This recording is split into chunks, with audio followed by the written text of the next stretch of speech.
Good morning. Welcome to Nigeria Now, showing on your digital first Pan-African news network. My name is Merciful Ajinamo. This morning we're having Mr. Adebayo of Hajime analyze some stories on the front pages of the newspapers. Good morning, Mr. Adebayo. Good morning. How are you doing, sir? Very fine. Okay, we begin from the Vanguard newspaper.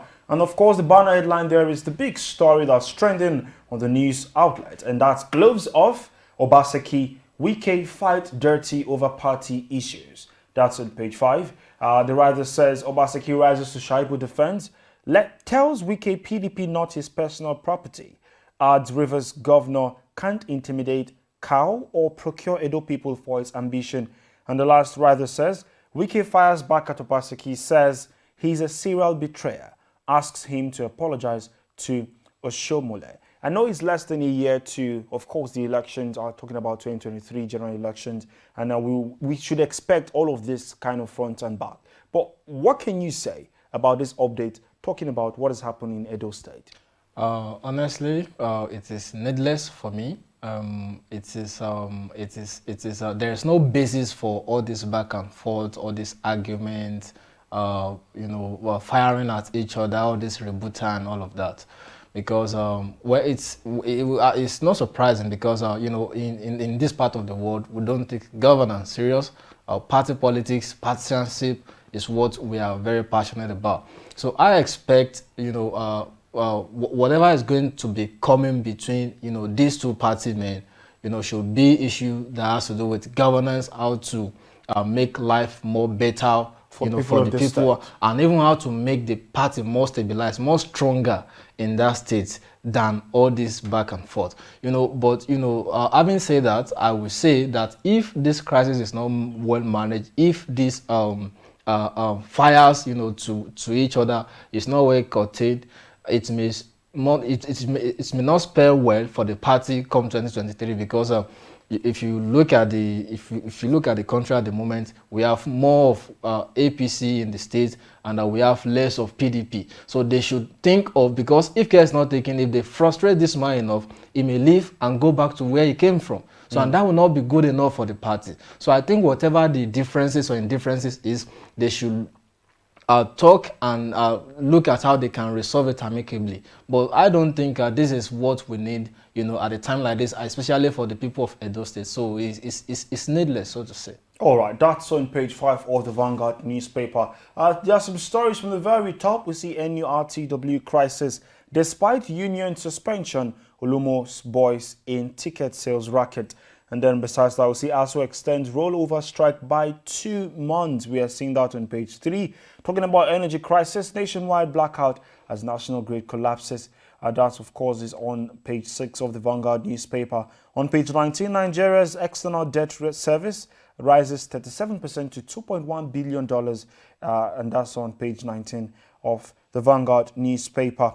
Of course, we're seeing scarcity with only 3 days to shut down coming from airlines. That's on page 27 of the Vanguard newspaper for this morning. And before we move to, of course, the Daily Sun newspaper, the news about ASU extending their rollover strike by 2 months hit us.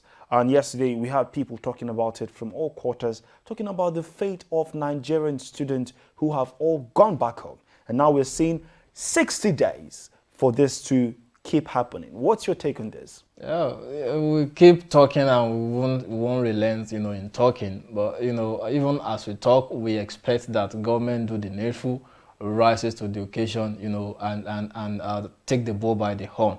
It's very sad that, this has become part of us and we are just comfortable with this mediocre approach to way of doing things. And, because I'm just trying to imagine, I know terrible things that happen to some of my colleagues. And, in the process of what we experienced when we were in school, a lot of people lost their dream. A lot of visions were shattered on the ground that people were not be where they were supposed to be at a particular point in time. So if this, persists again, I'm just trying to be afraid of what becomes the fate of Nigerian citizens, Nigerian students. 2 months again, what is the government thinking about? What are they thinking about? What do they want to do to revitalize public institutions and to just? I think it's part of what they are deliberating on. So what will it take them to just rise up and just do the needful. So I think it's very bad. It's very bad. But just like they also said, they have their own position. So and they said they are giving governments, more to think about the position they are presented to them, and let's see how it's going to play out. But I think government really need to rise up and do something about this. Totally agree with you on that one. Of course, that's from the Vanguard newspaper. And then we'll move over to Daily Sun. The banner headline there is APC convention still shaky as form sales yet to commence. And the writer says party officials desert secretariat. Kalu writes party forward Abia delegates list. That's on page 6 of Daily Sun. From the very top, quest for Biafra referendum suffers setback has caught a Jones hearing to May 20th. That's on page 28. Electricity grid collapses again. Of course, that's on pages 2 and 27. Federal government expresses shock as ASU extends strike by 2 months. That's on page 27.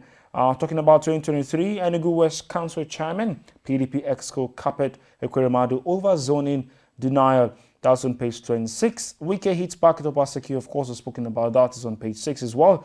And on page 26 of the Daily Sun, restructuring of Nigeria inevitable, says Akeredolu. Of course, we see one there again. Abba Kyari's wife slumps in court. That's on page 4 of the Daily Sun newspaper. Talking about 2023 general elections, fresh PVC online registration hit 7 million in third quarter. That story is on page 3 of the Daily Sun newspaper. We'll move over to the Nigerian Tribune newspaper. And the banner headline there is talking about aviation crisis. NNPC intervenes as airlines lament 3 days stock of fuel. We have a couple of riders. The first, airline operators set to get license to import jet A1. Reps NNPC marketers agree to bring price down to 500 naira per litre. Nigerians may pay 120,000 naira for air ticket per seat. That's coming from Unyema. Qatar sells jet A1 630 naira against 445 naira per litre. And of course, we see that story. It's on page 6, and that's coming from Kyari. Qatar sells jet A1 630 naira against 445 naira per litre. Of course, we'll be talking about this, talking about fuel and everything. Now, the aviation sector, we've had Nigerians complain about it, talking about the hike in price of ticket and everything. What do you say? 3 whole days talking about crisis, airlines lamenting 3 days stock of fuel. What's your reaction to this story? It's going to really worsen our situation. Don't forget, even with that we are, using roads, we are moving by road. You know the kind of hardship we are going through, and now so if we cannot walk freely on the road, people cannot move in the air, people cannot move by train. So you practically know what is going to happen to our economy. And this is telling government that there is need for them to rise up to the occasion and do something very fast, because there is no way economy will not be grounded when there is no means of transportation. People will not be able to make transaction, business will not go as expected, and it's really going to affect our economy in a very bad way if something is not done very fast, if this is not properly addressed at the right time. So we just appeal to them that they should just rise up and do something.